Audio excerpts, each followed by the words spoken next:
Hello students, welcome to my channel. This is Dr. Anwan Singh Chauhan and you are watching my channel K for Chemistry. Today we are going to study limitation of VBT, valence bond theory की limitations. यूँ तो valence bond theory काफ़ी अच्छी है, कई complex का structure को determine किया है, लेकिन इसकी भी अपनी कुछ लिमिटेशंस हैं जिसकी वजह से इसको जो है वो काफ़ी कुछ कॉम्प्लेक्स की स्टडी में हम यूज़ नहीं कर पाए. तो ये जो लिमिटेशंस है उसको आज हम स्टडी कर रहे हैं. पहला है इसका, valence bond theory elaborate discuss about nature of metal ion but does not consider nature of ligand. जो वीबीटी है उसमें मेटल आयन के बारे में तो काफ़ी कुछ पढ़ा हमने, लेकिन लिगैंड्स के बारे में ये कुछ भी शो नहीं करती. केवल इतना सा बताती है कि लिगैंड जो है वो उसके पास लोन पेयर होगा और वो अपना एक लोन पेयर डोनेट करेगा, जिससे मेटल और लिगैंड के बीच में बॉन्ड बनता है. इससे ज़्यादा कहीं कुछ बात नहीं बताती है. और इसमें हमको कॉम्प्लेक्स बनाने के लिए मैग्नेटिक मोमेंट की आवश्यकता पड़ती है. बिना मैग्नेटिक मोमेंट के हम बता नहीं सकते कि पेयरिंग करानी है या नहीं करानी है. उसी के आधार पर जो है वो हमको स्ट्रक्चर ड्रॉ में आगे बढ़ना होता है. इसी प्रकार to understand the geometry of CO+2 and Cu+2 complexes, one electron is excited to higher energy level. अब इसमें ऐसा है कि CO+2 और Cu+2, इसका जब हम कॉम्प्लेक्स बनाते हैं तो एक इलेक्ट्रॉन को हमको हायर एनर्जी लेवल में भेजना होता है. एक इलेक्ट्रॉन बच जाता है जिसको हम हायर एनर्जी लेवल में भेजते हैं, लेकिन अब वो उसको क्यों भेजते हैं, उसके पीछे रीज़न क्या है, ये वीबीटी थ्योरी नहीं बताती है. चलिए आगे हम पढ़ते हैं.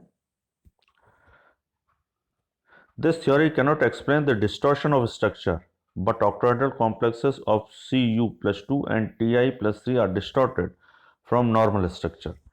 ये जो कंपाउंड हैं Cu+2 के और Ti+3 के जो हैं वो डिस्टॉर्टेड ऑक्टाहेड्रल होते हैं, लेकिन इसके डिस्टॉर्टेड ऑक्टाहेड्रल के पीछे रीज़न क्या है वो वीबीटी थ्योरी एक्सप्लेन नहीं कर पाती.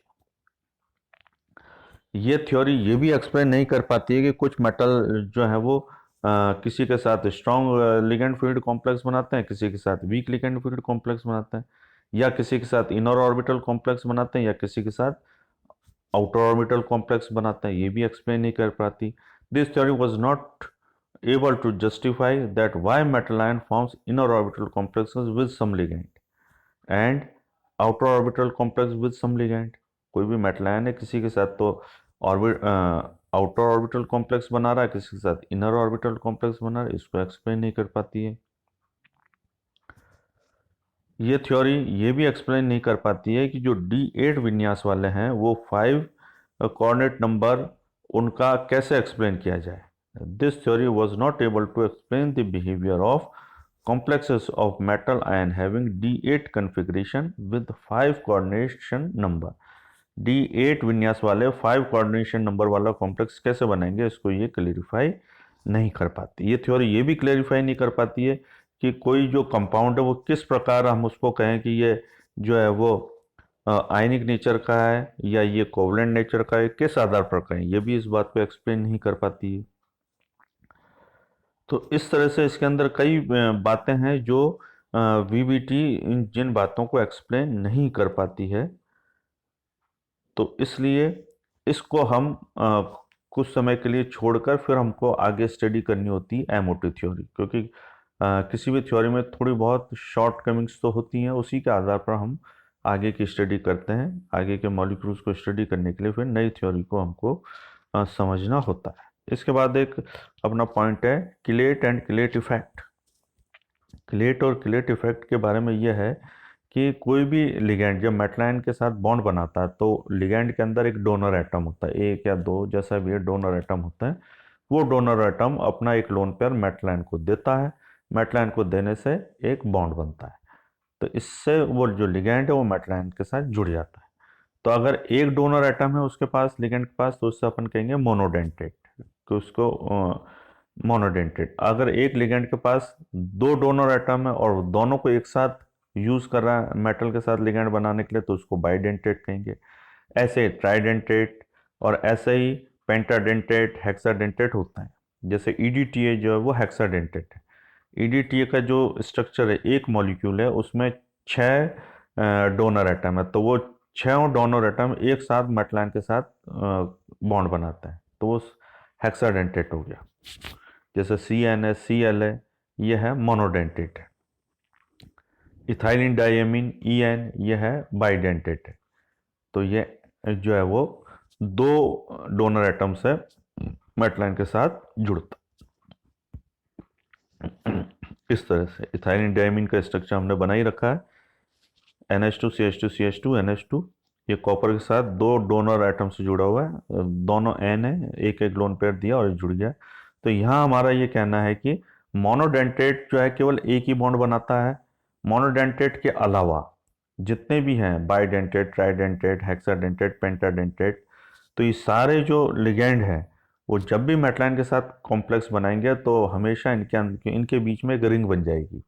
मोनोडेंटेट के अलावा जितने भी लिगेंड हैं वो मेटलाइन के साथ जब बॉन्ड बनाते हैं तो उसमें एक रिंग बन जाती है। तो इस रिंग को हम कहते हैं किलेट रिंग। और इस तरह के कॉम्प्लेक्स जिसमें ये किलेट रिंग पाई जाती है उसे हम कहेंगे किलेट। इस तरह के कंपाउंड जिसमें ये इस तरह की रिंग बन जाएगी तो उसे हम कहेंगे, कॉम्प्लेक्स को तो कहेंगे किलेट कॉम्प्लेक्स, उस रिंग को कहेंगे किलेट रिंग।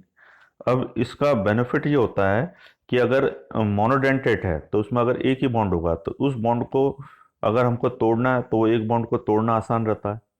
लेकिन अगर बाइडेंटेट है या किलेट रिंग बनी हुई है तो उसको बॉन्ड को तोड़ना हमारे लिए कठिन होता है, क्योंकि एक बॉन्ड को तोड़ेंगे तो दूसरा बॉन्ड जुड़ा हुआ है।